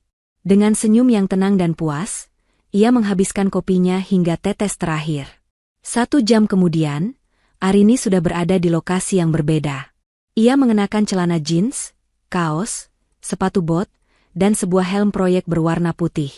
Ia berdiri di dalam sebuah ruko 2 lantai yang masih kosong dan berdebu. Dindingnya masih berupa semen telanjang, dan kabel-kabel menjuntai dari langit-langit. Ini adalah kanvas kosongnya. Jadi, untuk dinding di bagian depan, saya mau kita bongkar total, kata Arini kepada mandor proyek, suaranya penuh percaya diri dan antusiasme. Saya mau pasang fasad kaca penuh, dari lantai sampai langit-langit, agar cahaya alami bisa masuk sebanyak mungkin. Lantai bawah akan menjadi butik, konsepnya terbuka dan modern. Lantai atas akan menjadi studio saya. Sang mandor mengangguk-angguk. Siap, Bu Arini. Konsep yang bagus. Untuk tata letak di dalam, sudah ada gambarnya. Sudah, kata Arini sambil membuka gulungan besar kertas cetak biru di atas sebuah meja darurat. Lihat, area kasir di sini, ruang ganti di sudut sana dengan pencahayaan khusus. Untuk studio di atas, saya mau ada satu dinding yang sengaja tidak diplester, hanya batu bata ekspos untuk memberikan kesan industrial. Ia menghabiskan sepanjang pagi di sana, berdiskusi dengan para pekerja, memeriksa kualitas material, dan memastikan visinya dapat terwujud dengan sempurna. Ia bergerak dengan lincah, otaknya bekerja dengan cepat. Disinilah ia merasa paling hidup. Bukan sebagai istri seseorang, bukan sebagai korban, tetapi sebagai seorang arsitek, seorang kreator, seorang pembangun. Uang hasil penjualan rumah itu tidak ia gunakan untuk berfoya-foya. Ia menginvestasikannya kembali ke dalam dirinya, ke dalam mimpinya. Ini adalah balas dendam terbaik. Bukan dengan menghancurkan, tetapi dengan membangun sesuatu yang jauh lebih indah dan lebih berarti. Sore harinya, saat kembali ke apartemennya, Arini merasa lelah namun sangat puas. Ia berdiri di balkonnya lagi, menatap matahari yang mulai terbenam, mewarnai langit dengan semburat oranye dan ungu. Pikirannya melayang pada kejadian pagi tadi. Ia tidak merasa bersalah sedikit pun. Mungkin tindakannya terkesan kejam bagi sebagian orang, tetapi baginya itu adalah sebuah keharusan. Ia teringat sebuah malam, sekitar setahun sebelum perceraian. Ia dengan semangat menunjukkan pada Bram sebuah brosur kompetisi desain arsitektur tingkat nasional. Aku mau ikut ini, Mas, katanya penuh harap. Ini impianku sejak kuliah. Bram saat itu hanya melirik sekilas, lalu kembali fokus pada laptopnya. Untuk apa? Kamu sudah punya segalanya. Urus saja rumah. Pekerjaanku sudah lebih dari cukup untuk kita berdua. Jangan aneh-aneh. Penolakan dingin itu memadamkan apinya. Sejak saat itu, ia mulai memendam mimpinya, menguburnya di bawah tugas-tugas domestik dan upaya sia-sia untuk menyenangkan suaminya. Bram tidak hanya berselingkuh. Ia secara perlahan telah mencoba memadamkan cahaya di dalam diri Arini, meremehkan ambisinya agar ia tetap menjadi satelit yang berputar di orbitnya. Pengusiran itu, penjualan rumah itu, bukan hanya tentang balas dendam atas perselingkuhan. Itu adalah deklarasi kemerdekaannya. Itu adalah caranya merebut kembali semua yang telah coba direnggut darinya. Harga dirinya, mimpinya, dan masa depannya. Rumah itu adalah simbol terakhir dari kehidupan lamanya, dan ia harus menghancurkannya untuk bisa membangun yang baru. Saat itulah ponselnya berdering. Nama ibunya muncul di layar. Arini tersenyum dan mengangkatnya. Halo, Bu. Arini, nak, kamu di mana? Kamu baik-baik saja? Suara ibunya terdengar cemas. Aku baik-baik saja, Bu. Sangat baik. Kenapa? Ibunya ragu sejenak. Tadi siang, Bram dan wanita itu datang ke sini. Ke rumah ibu. Jantung Arini berhenti berdetak sesaat, tapi ia tetap tenang. Oh ya? Apa yang mereka lakukan? Mereka terlihat kacau sekali, nak. Pakaian mereka kotor, wajah mereka kuyu. Mereka mencarimu. Mereka memohon-mohon pada ibu untuk memberitahu di mana kamu tinggal. Tentu saja ibu tidak memberitahu mereka apa-apa.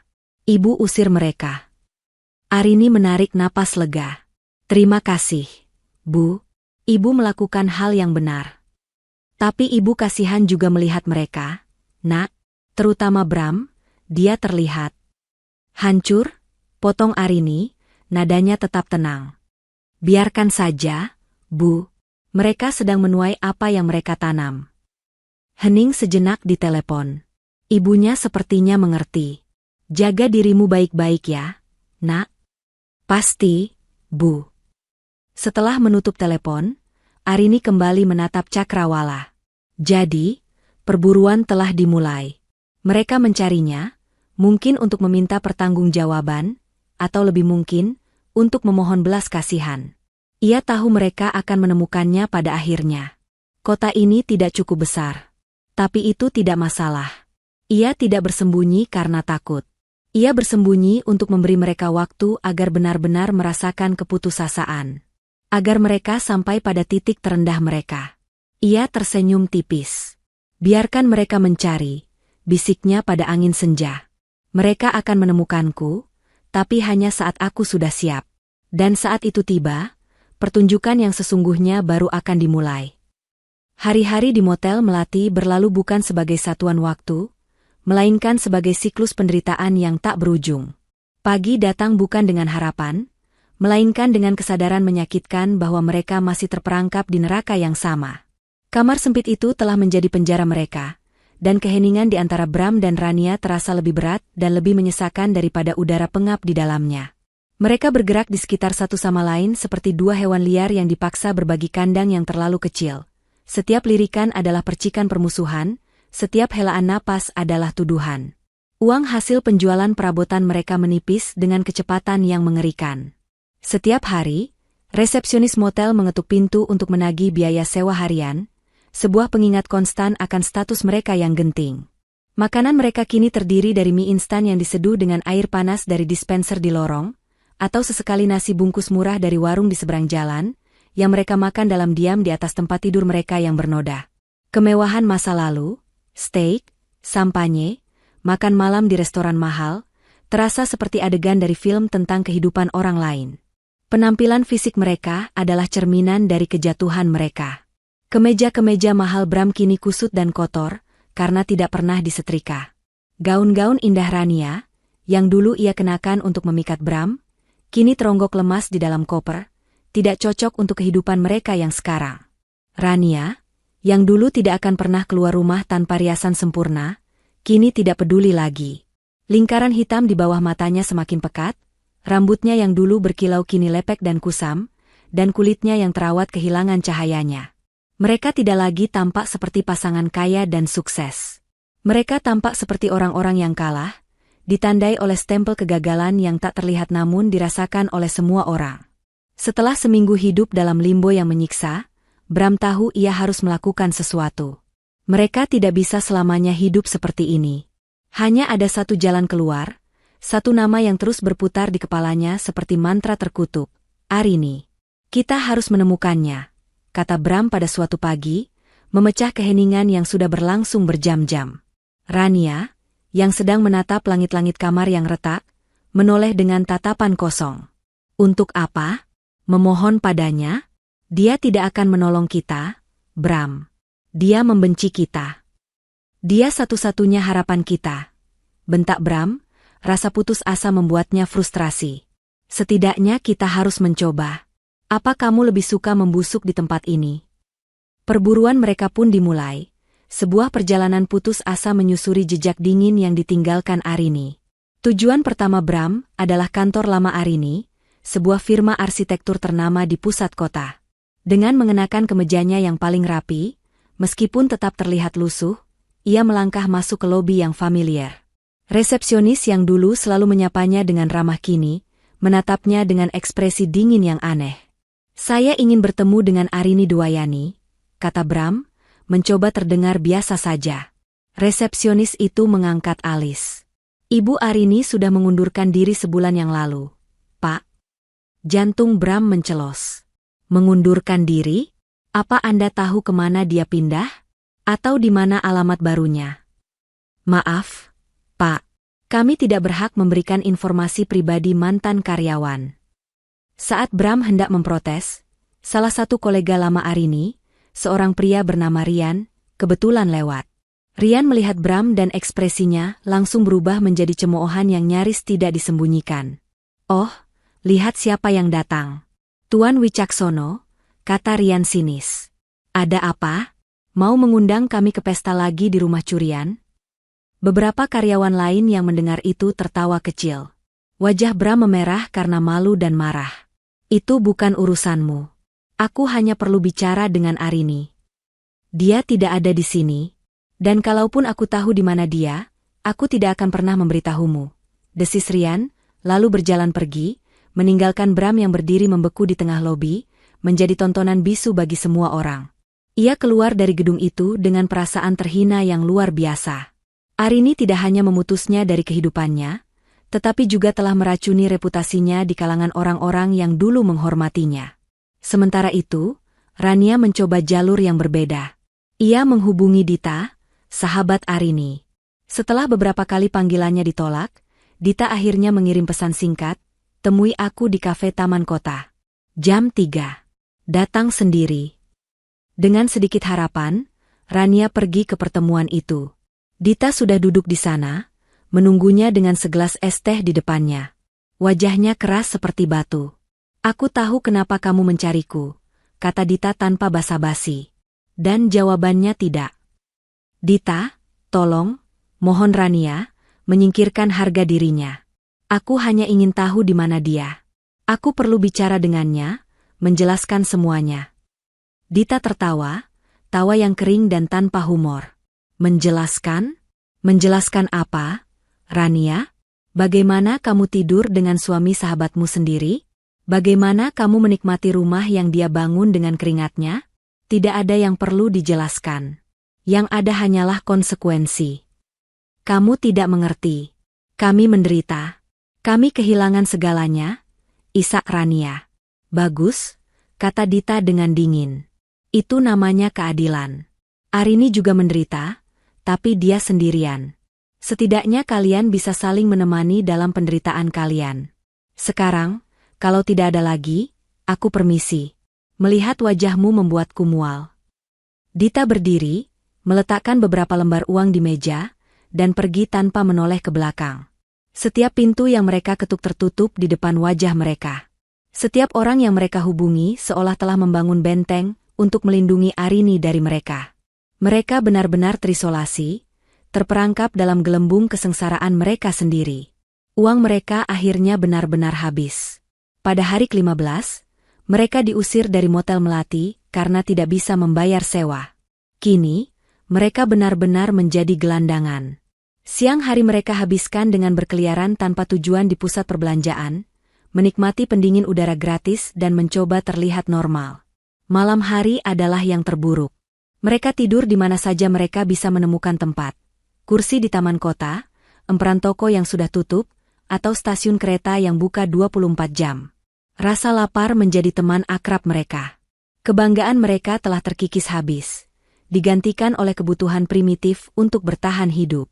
Suatu malam, Bram melakukan hal yang tidak pernah ia bayangkan seumur hidupnya. Ia mengais-ngais tempat sampah di belakang sebuah restoran cepat saji, mencari sisa makanan yang masih layak makan. Rania hanya bisa melihat dari kejauhan, menangis dalam diam. Pria yang ia puja, yang ia rebut dari wanita lain, karena ia pikir pria itu adalah tiket menuju kehidupan yang lebih baik, kini adalah seorang pemulung. Di titik terendah mereka, saat duduk di sebuah bangku taman yang dingin di tengah malam, sebuah ide tiba-tiba muncul di benak Bram. Sebuah ingatan samar dari masa lalu. Butik, gumamnya. Rania menatapnya, tidak mengerti. Apa? Arini. Dia selalu bermimpi ingin punya butik. Sebuah toko yang menjual barang-barang desain, sekaligus menjadi studio arsitekturnya, kata Bram, matanya tiba-tiba berbinar dengan secercah harapan. Dia pernah bilang, kalau dia punya uang, itu hal pertama yang akan dia lakukan. Itu adalah sebuah kemungkinan yang sangat kecil, sebuah tembakan di dalam kegelapan. Tapi itu adalah satu-satunya petunjuk yang mereka miliki. Keesokan harinya, dengan sisa tenaga yang mereka punya, mereka memulai pencarian terakhir mereka. Mereka tidak lagi mencari Arini di rumah teman atau kantor lama. Mereka mencarinya di distrik-distrik komersial, di area ruko-ruko baru, mencari tanda-tanda adanya bisnis baru yang sesuai dengan deskripsi itu. Mereka berjalan kaki berkilo-kilometer, bertanya pada setiap agen properti dan penjaga keamanan yang mereka temui. Sebagian besar hanya menggelengkan kepala. Namun, keberuntungan akhirnya berpihak pada mereka. Seorang pemasok bahan bangunan yang kebetulan pernah bekerja di proyek rumah Arini, yang Bram temui di sebuah depo material, mengenali fotonya. "Oh, Ibu Arini," kata pria itu. "Saya ingat. Arsitek yang hebat. Saya dengar dia sedang membangun sesuatu di kawasan bisnis baru di Jalan Sudirman. Katanya mau buka toko desain atau semacamnya. Proyeknya cukup besar, setahu saya." Jantung Bram dan Rania berdebar kencang. Mereka mendapatkan sebuah alamat, sebuah tujuan. Dengan menggunakan sisa uang terakhir yang mereka miliki dari hasil mengamen seadanya, mereka naik angkutan kota menuju Jalan Sudirman, menuju harapan terakhir mereka untuk keselamatan, atau mungkin, menuju konfrontasi terakhir mereka dengan sang arsitek dari kehancuran mereka. Kawasan bisnis di Jalan Sudirman terasa seperti dunia lain. Gedung-gedung pencakar langit berkilauan di bawah matahari sore, mobil-mobil mewah meluncur mulus di jalanan yang lebar, dan orang-orang berjalan dengan langkah cepat dan tujuan yang jelas. Di tengah kemewahan dan kesibukan itu, Bram dan Rania tampak sangat tidak pada tempatnya. Pakaian mereka yang kotor dan kusut, wajah mereka yang lelah dan putus asa, serta aura kekalahan yang mengelilingi mereka membuat mereka menjadi anomali yang mencolok. Orang-orang yang berpapasan dengan mereka secara naluriah menjaga jarak. Mereka berjalan menyusuri deretan ruko-ruko baru yang modern. Jantung mereka berdebar-debar karena campuran antara harapan dan ketakutan. Dan kemudian, mereka melihatnya. Sebuah ruko di sudut jalan, 2 lantai, dengan fasad kaca yang hampir selesai dipasang. Di atasnya, terpasang sebuah papan nama yang elegan dan minimalis, dengan huruf-huruf timbul berwarna perak yang berkilau. ARINI, Design Lifestyle. Napas mereka tercekat. Jadi ini benar? Ini bukan hanya mimpi. Arini tidak hanya menjual rumah mereka. Ia telah menggunakan uang itu untuk mewujudkan impiannya. Impian yang dulu sering Bram remehkan. Dengan langkah ragu, mereka mendekat. Bagian dalam ruko itu masih dalam tahap penyelesaian akhir. Debu konstruksi masih terlihat di lantai, dan beberapa pekerja sedang memasang lampu sorot di langit-langit. Di tengah-tengah semua itu, berdirilah Arini. Punggungnya menghadap mereka. Ia mengenakan helm proyek putih, memegang sebuah cetak biru, dan sedang berbicara dengan penuh semangat kepada mandornya, menunjuk ke sebuah dinding. Cahaya matahari sore yang masuk melalui kaca depan menyinari sosoknya, menciptakan siluet yang kuat dan berwibawa. Ia tertawa mendengar sesuatu yang dikatakan oleh mandornya, sebuah tawa yang lepas dan tulus. Tawa yang sudah lama tidak pernah Bram dengar. Pemandangan itu, pemandangan Arini yang begitu hidup, begitu bersemangat, begitu sukses di tengah puing-puing kehidupan mereka, adalah sebuah tamparan yang lebih keras daripada tamparan fisik manapun. Ia tidak hanya bertahan hidup tanpa mereka, ia berkembang pesat. Rasa iri dan benci yang tajam menusuk hati Rania. Sementara ia harus tidur di jalanan, wanita ini sedang membangun istananya sendiri. Bram, di sisi lain, merasakan campuran emosi yang rumit, penyesalan yang mendalam, rasa kagum yang enggan ia akui, dan yang paling dominan, rasa putus asa yang luar biasa. Wanita ini adalah satu-satunya orang di dunia yang bisa menyelamatkan mereka. Mereka berdiri di luar selama beberapa menit, membeku, tidak mampu bergerak. Harga diri mereka yang tersisa berteriak agar mereka berbalik dan pergi. Tetapi perut mereka yang lapar dan kaki mereka yang lelah menjeritkan hal yang sebaliknya. Akhirnya, keputusasaan menang. Kita harus melakukannya, bisik Bram, lebih pada dirinya sendiri. Ia mendorong pintu kaca yang belum terpasang sempurna, yang menimbulkan suara berderit. Suara itu cukup untuk membuat semua aktivitas di dalam berhenti. Para pekerja menoleh. Sang mandor menoleh. Dan akhirnya, Arini pun berbalik. Saat matanya bertemu dengan mata Bram dan Rania, senyum di wajahnya lenyap seketika. Wajahnya tidak menunjukkan keterkejutan, kemarahan, atau bahkan kebencian. Wajahnya menjadi sebuah topeng yang tenang dan kosong. Matanya dingin seperti es. Seolah ia sedang melihat dua orang asing yang tidak berarti. Keheningan yang canggung menyelimuti ruangan. Para pekerja saling berpandangan, tidak mengerti apa yang sedang terjadi. Arini tidak mengatakan apa-apa. Ia hanya terus menatap mereka, menunggu. Bram menelan ludah, mencoba menemukan suaranya. Ia telah menyiapkan pidato di kepalanya, sebuah permohonan yang penuh penyesalan. Tapi saat menatap mata dingin Arini, semua kata-kata itu lenyap. Yang tersisa hanyalah kepanikan dan insting untuk bertahan hidup. Dan kemudian, mereka melakukan hal yang tak terbayangkan. Bram maju selangkah, lalu lututnya lemas dan ia jatuh berlutut di lantai beton yang berdebu. Ia menundukkan kepalanya dalam-dalam, bahunya bergetar. Melihat itu, Rania, setelah ragu sesaat, ikut menjatuhkan dirinya di samping Bram. Ia juga bersujud, isak tangisnya mulai terdengar, memecah keheningan.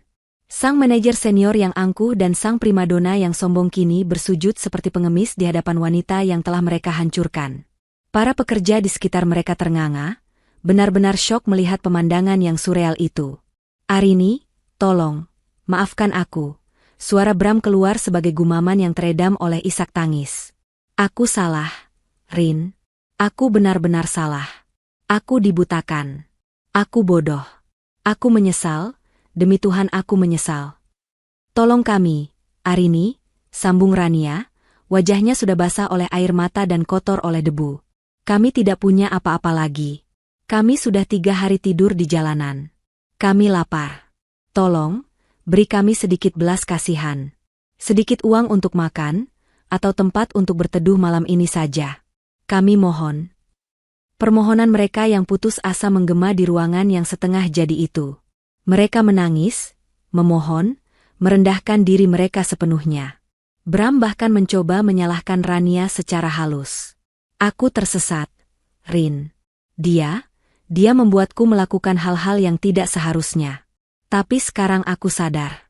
Tolong, beri aku satu kesempatan lagi untuk memperbaiki semuanya.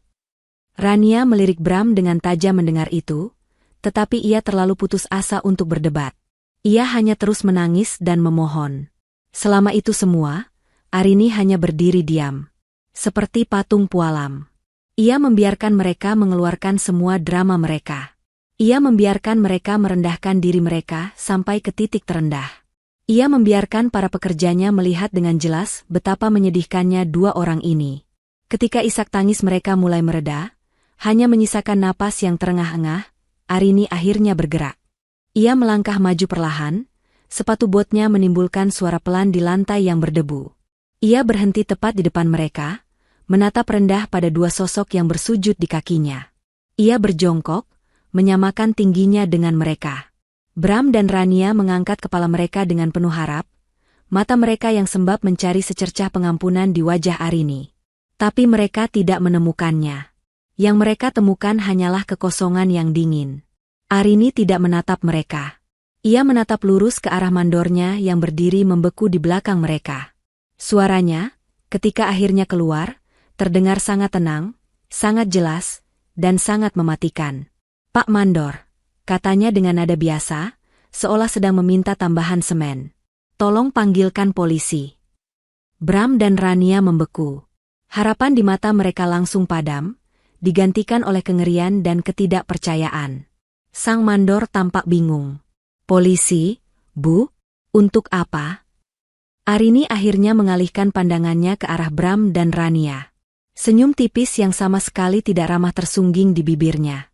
"Bilang saja," lanjutnya, matanya tidak pernah meninggalkan wajah mereka yang pucat pasi, ada gelandangan yang masuk tanpa izin ke properti pribadi dan mengganggu pekerjaan. Gelandangan. Kata itu menghantam mereka seperti sambaran petir. Ia tidak lagi menganggap mereka sebagai mantan suaminya atau selingkuhannya. Di matanya, mereka tidak lebih dari sampah masyarakat. Pengemis tak bernama yang mengotori lantainya. Ini bukan penolakan. Ini adalah penghapusan. Ia telah menghapus mereka sepenuhnya dari eksistensinya. Wajah Bram dan Rania dipenuhi kengerian saat mereka akhirnya menyadari satu hal. Tidak ada belas kasihan di hati wanita ini. Sama sekali tidak ada. Kata-kata Arini, "Panggilkan polisi," menggantung di udara yang penuh debu, lebih dingin dan lebih tajam dari angin malam manapun. Untuk sesaat, waktu seolah berhenti. Wajah Bram dan Rania membeku dalam ekspresi horor murni, ketidakpercayaan, dan kepanikan total. Harapan terakhir yang mereka pegang erat-erat, harapan akan adanya sisa belas kasihan di hati Arini, kini telah direnggut dan dihancurkan berkeping-keping di depan mata mereka. Sang mandor, seorang pria kekar yang biasanya tegas, tampak ragu. Ia menatap Arini, lalu pada dua orang yang masih bersujud di lantai. "Tapi, Bu, mereka." Arini mengangkat tangannya sedikit, sebuah isyarat untuk berhenti. Matanya tidak pernah meninggalkan Bram dan Rania. "Tidak apa-apa, Pak Tarno. Tidak perlu panggil polisi." Secercah kelegaan yang luar biasa melintas di wajah Bram dan Rania. Mungkin ia hanya menggertak. Mungkin hatinya luluh juga. "Tolong minta semua pekerja untuk istirahat di luar dulu selama 15 menit. Lanjut Arini, suaranya tetap tenang dan terkendali. "Saya perlu bicara sebentar. Setelah itu, kita lanjutkan lagi pekerjaan." Pak Tarno mengangguk mengerti. Dengan beberapa isyarat tangan, ia mengarahkan para pekerjanya untuk keluar dari ruko, meninggalkan Arini sendirian bersama dua arwah dari masa lalunya. Pintu kaca ditutup, meredam suara jalanan dan menciptakan sebuah panggung yang privat dan mencekam. Arini tetap berjongkok di depan mereka. Ia menatap mereka satu persatu, seolah sedang mempelajari spesimen langka. "Jadi, kalian minta maaf," katanya, bukan sebagai pertanyaan, tetapi sebagai sebuah pernyataan fakta. Suaranya pelan, nyaris berbisik, yang justru membuatnya terdengar lebih mengancam. Bram mengangguk cepat-cepat, seperti boneka pajangan. "Iya, Rin. Aku minta maaf. Dari lubuk hatiku yang paling dalam." "Maaf," lanjut Arini, seolah sedang merenungkan makna kata itu.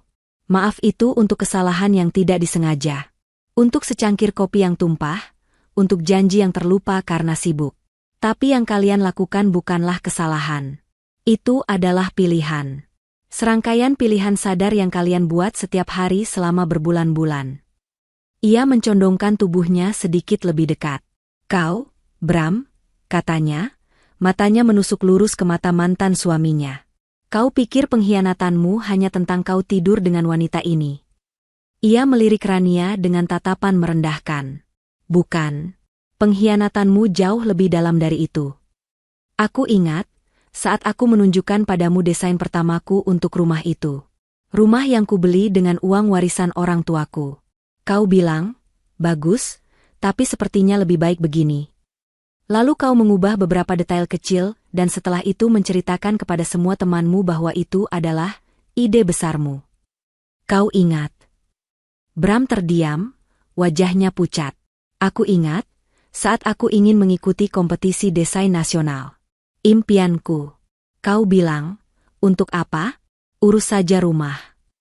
Kau mematahkan sayapku pelan-pelan, Bram.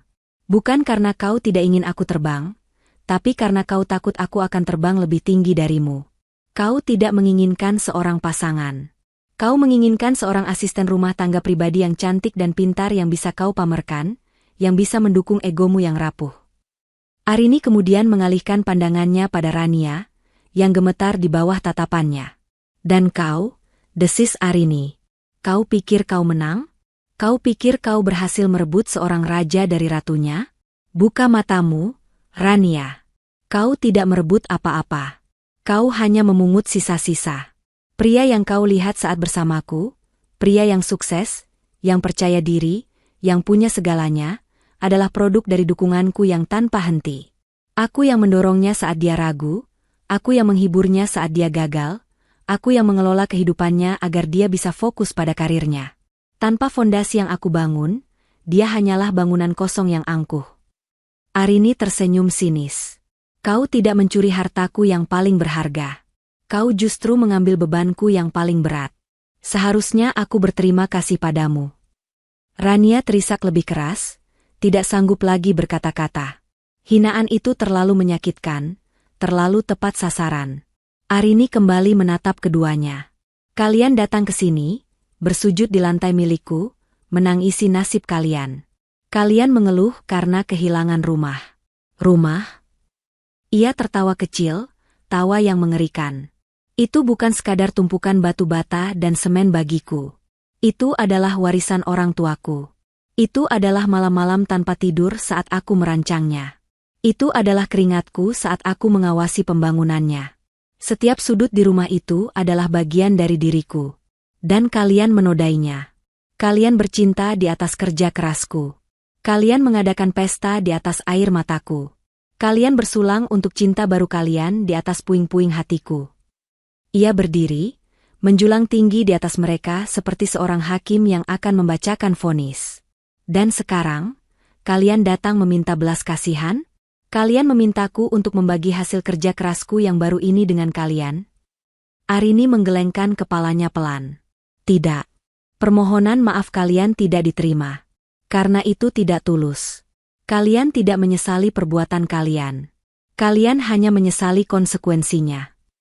Ia berjalan menuju pintu, membelakangi mereka. Aku tidak akan memberimu uang. Aku tidak akan memberimu tempat tinggal. Aku tidak akan memberimu apa-apa selain pelajaran yang sangat berharga. Kalian ingin menikmati hasil kerja kerasku, kan? Silakan. Inilah hasilnya. Penderitaan yang kalian rasakan saat ini adalah satu-satunya hal yang berhasil kalian bangun bersama. Nikmatilah. Ia membuka pintu dan memberi isyarat kepada Pak Tarno. Sudah selesai. Silakan lanjutkan pekerjaan. Para pekerja mulai masuk kembali, melewati Bram dan Rania yang masih terpaku di lantai, kini benar-benar hancur dan tanpa harapan. Vonis telah dijatuhkan. Tidak ada pengampunan. 2 orang petugas keamanan yang dipanggil oleh Pak Tarno, bukan polisi, tetapi petugas keamanan gedung, datang dan dengan sopan namun tegas meminta Bram dan Rania untuk pergi. Dengan sisa-sisa tenaga, mereka bangkit. Tubuh mereka terasa berat, digerakkan hanya oleh rasa malu yang luar biasa. Saat mereka digiring keluar seperti penjahat, melewati Arini yang kini sudah kembali sibuk membahas cetak biru dengan mandornya seolah tidak ada yang terjadi, Bram tidak tahan lagi. Semua rasa malu, penyesalan, dan kekalahannya meledak menjadi satu semburan amarah terakhir yang sia-sia. Kamu iblis, teriaknya, suaranya serak dan penuh kebencian. Kamu benar-benar iblis berhati batu. Arini berhenti sejenak. Ia tidak menoleh, hanya sedikit memiringkan kepalanya. Senyum tipis yang penuh kemenangan tersungging di bibirnya. Kalian yang menciptakan iblis ini, jawabnya dengan tenang, suaranya terdengar jelas di antara suara ketukan palu dan deru mesin bor. Selamat menikmati hidup. Kemudian ia kembali bekerja, tidak pernah menoleh ke belakang lagi. Ia tidak perlu melihat mereka pergi. Baginya, mereka sudah lama lenyap. 6 bulan kemudian, fasad kaca ruko di Jalan Sudirman itu berkilauan di bawah cahaya lampu malam yang gemerlap. Musik jazz yang lembut mengalun keluar melalui pintu yang terbuka lebar, bercampur dengan suara tawa dan percakapan puluhan orang di dalamnya. Balon-balon perak dan putih menghiasi ruangan, dan para pelayan bergerak lincah menyajikan sampanye dan kanape. Malam itu adalah malam pembukaan resmi, Arini, Desain Lifestyle. Arini berdiri di tengah-tengah keramaian, menjadi pusat dari alam semestanya sendiri. Ia mengenakan gaun merah sederhana namun elegan yang menonjolkan auranya yang percaya diri dan berbinar. Ia menyapa para tamu, dari klien arsitektur lamanya, hingga teman-teman baru dari komunitas bisnis. Dita berdiri di sisinya, matanya berkaca-kaca karena bangga. "Kamu berhasil, Rin," bisik Dita sambil memeluknya. "Kamu benar-benar berhasil." Arini tersenyum, senyum yang tulus dan hangat. "Kita berhasil," koreksinya. Malam itu, ia memberikan pidato singkat. Ia tidak menyebut-nyebut masa lalunya, tidak ada kata-kata tentang balas dendam atau pengkhianatan. Ia berbicara tentang kekuatan untuk membangun kembali. "Terkadang," katanya, suaranya menggema melalui pengeras suara, "kita harus menghancurkan fondasi lama yang rapuh untuk bisa membangun sesuatu yang baru, sesuatu yang lebih kuat, dan sesuatu yang benar-benar milik kita sendiri." Toko ini bukan hanya bisnis. Ini adalah bukti bahwa dari puing-puing sekalipun, kita selalu bisa membangun istana. Para tamu bertepuk tangan meriah. Kehidupan Arini telah menemukan ritmenya yang baru dan indah. Butiknya sukses, menawarkan produk-produk desain unik yang dikurasi sendiri. Proyek-proyek arsitekturnya kembali berdatangan. Tapi kemenangannya yang sesungguhnya bukanlah kesuksesan finansial. Kemenangannya adalah kedamaian yang ia rasakan setiap pagi saat bangun tidur di apartemennya yang tenang. Ia kembali menekuni hobinya melukis, memenuhi dinding apartemennya dengan kanvas-kanvas berwarna cerah. Ia melakukan perjalanan sendirian ke tempat-tempat yang selalu ingin ia kunjungi. Ia menemukan kembali dirinya sendiri, potongan-potongan jiwa yang pernah coba dihilangkan oleh Bram, dan menyatukannya kembali menjadi versi dirinya yang lebih utuh dan lebih kuat. Sementara itu, di bagian kota yang lain, di sebuah gang sempit dan becek, Karma bekerja dalam keheningan yang brutal. Bram dan Rania tinggal di sebuah kamar kontrakan petak berukuran 3 kali 4 meter. Dindingnya lembab dan catnya menggelembung. Hanya ada satu kasur tipis di lantai, sebuah lemari plastik kecil, dan sebuah kompor gas portabel. Bram telah kehilangan segalanya. Skandal video pengusirannya membuatnya menjadi racun di dunia korporat. Tidak ada perusahaan yang mau merekrut manajer yang memiliki citra publik seburuk itu. Setelah berbulan-bulan menganggur, ia terpaksa bekerja sebagai supir taksi online dengan mobil sewaan. Penghasilannya pas-pasan, cukup untuk membayar sewa kontrakan dan makan sehari-hari. Pria yang dulu angkuh dan selalu memegang kendali itu kini menghabiskan hari-harinya di jalanan. Menatap gedung-gedung tinggi yang dulu menjadi taman bermainnya, kini menjadi monumen dari kehidupannya yang hilang. Wajahnya selalu tampak lelah, bahunya merosot karena beban kekalahan yang permanen. Rania bernasib tidak lebih baik. Kecantikannya yang dulu menjadi modal utamanya, kini luntur oleh penderitaan. Tanpa uang untuk perawatan mahal, tanpa kehidupan sosial untuk dipamerkan, ia menjadi versi bayangan dari dirinya yang dulu. Ia bekerja sebagai pelayan di sebuah kedai kopi kecil, pekerjaan yang ia benci dengan segenap jiwa. Setiap hari ia harus menahan hinaan dari pelanggan atau omelan dari atasannya. Ia menjadi pribadi yang pahit, sinis, dan penuh amarah. Cinta mereka yang katanya sejati telah membusuk menjadi racun. Tidak ada lagi kata-kata manis atau pelukan hangat. Kamar sempit mereka lebih sering diisi oleh pertengkaran sengit tentang hal-hal sepele. Uang adalah sumber pertengkaran utama. "Uang setoran mobil hari ini kurang," bentak Bram pada suatu malam, melempar beberapa lembar uang lecek ke atas kasur. "Itu saja yang kau dapat," balas Rania dengan nada mengejek, sambil menghitung uang tip hasil kerjanya. "Payah. Dulu kau janji akan memberiku bulan, sekarang kau bahkan tidak bisa membelikanku sebungkus rokok. Kalau saja kau tidak serakah dengan pernikahan mewah sialan itu, kita masih punya tabungan," raung Bram. "Ini semua salahmu. Kau yang meracuni pikiranku." "Salahku?" Kau yang bodoh karena tidak tahu rumah itu bukan milikmu. Kau yang menyeretku ke dalam neraka ini. Aku menyesal pernah bertemu denganmu. Jerit Rania, air matanya kini adalah air mata amarah, bukan kesedihan. Pertengkaran itu terus berlanjut. Sebuah simfoni kebencian yang menjadi lagu pengantar tidur mereka setiap malam. Adegan terakhir beralih kembali ke Arini.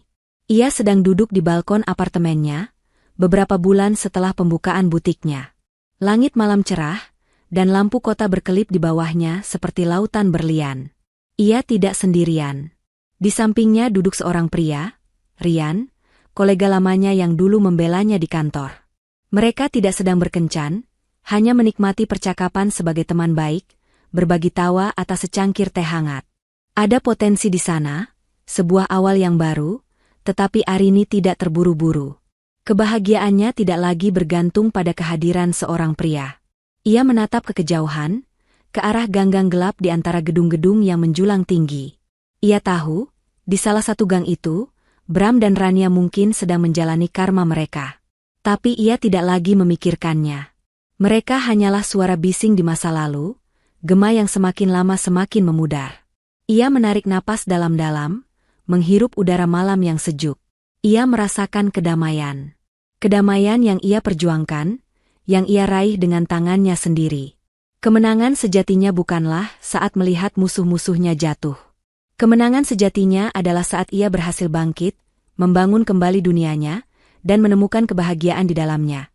Sementara mereka yang telah menganiayanya dibiarkan untuk hancur oleh sifat mereka sendiri. Keadilan telah ditegakkan, keseimbangan telah pulih. Dan di bawah langit yang penuh bintang, Arini tersenyum. Ia bebas.